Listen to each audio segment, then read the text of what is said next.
আমি জানি তোমরা অনেক চিন্তিত রয়েছো যে কখন প্রশ্নটি পাবে, কখন প্রশ্নটি সমাধান করবে।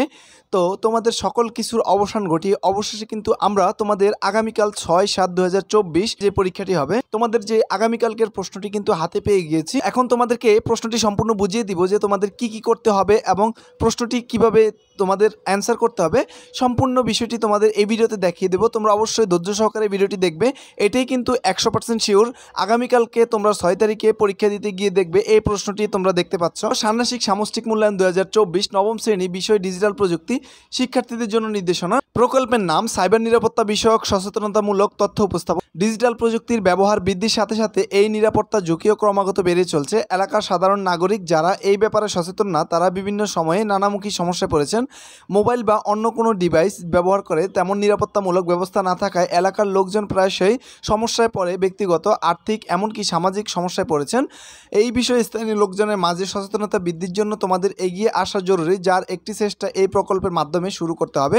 সেজন্য তোমাদের বিদ্যালয়ে বার্ষিক সম্মেলন অনুষ্ঠান সাইবার নিরাপত্তা বিষয়ে স্থানীয় নাগরিকদের মাঝে সচেতনতা তৈরির প্রস্তুতির লক্ষ্যে 4 জন দল গঠন করে সৃজনশীল উপস্থাপন প্রণয়ন করতে হবে। তারপর বলা আছে এই উপস্থাপনায় যে বিষয়গুলো তুলে ধরতে হবে তা অবশ্যই হবে শুধুমাত্র তোমার এলাকার নাগরিকদের জন্য সাইবার ঝুঁকি নিরাপত্তা বিষয়ক বিভিন্ন উৎস থেকে তথ্য নিয়ে তার তুলনামূলক বিশ্লেষণ করে কোন কোন ঝুঁকিগুলোর জন্য নিরাপত্তা কৌশলগুলো তোমাদের উপস্থাপনার জন্য বিবেচনা করবে সেটা বাছাই করতে হবে। প্রতিটি উপস্থাপনার উপর দলভিত্তিক বুকলেট তৈরি করতে হবে, যা সম্মেলন বা অনুষ্ঠানের দিন তোমাদের শ্রেণীর স্টলে প্রদর্শন করতে হবে।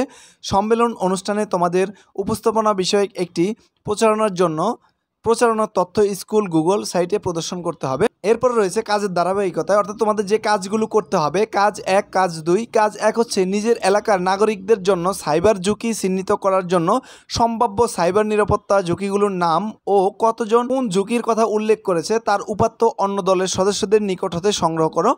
তারপরে কাজ 2 যেটি তোমাদের করতে হবে, ঝুঁকিগুলোতে 1, 2, 3 ক্রমানুসারে রূপান্তর করে সংগৃহীত উপাত্তের ভিত্তিতে নিচের নমুনার মতো স্প্রেডশিটে উল্লেখ করে ফর্মুলা ব্যবহার করে শতকরা কতজন লোক সাইবার নিরাপত্তার ঝুঁকি চিহ্নিত করেছে এই শতকরার জন্য একটিবার চার্ট বা পাই চার্ট বের করতে হবে। কম্পিউটার যে এক্সেল শিটটা রয়েছে সেই এক্সেল শিটে কিন্তু এরকম একটা শিট তৈরি করতে হবে। এখানে ক্রমিক সাইবার নিরাপত্তা ঝুঁকি 1, সাইবার নিরাপত্তা ঝুঁকি 2, সাইবার নিরাপত্তা ঝুঁকি 3, সাইবার নিরাপত্তা ঝুঁকি 4, সাইবার নিরাপত্তা ঝুঁকি 5 লিখে ক্রমিক নাম্বার দিয়ে এগুলো কিন্তু টিক চিহ্ন দিতে হবে। কাজ 3 তোমাদের যেটি করতে হবে, এই চার্ট হতে সিদ্ধান্ত নিতে হবে যে কোন কোন সাইবার ঝুঁকির জন্য তোমাদের এলাকার নাগরিকদের সচেতনতা প্রয়োজন।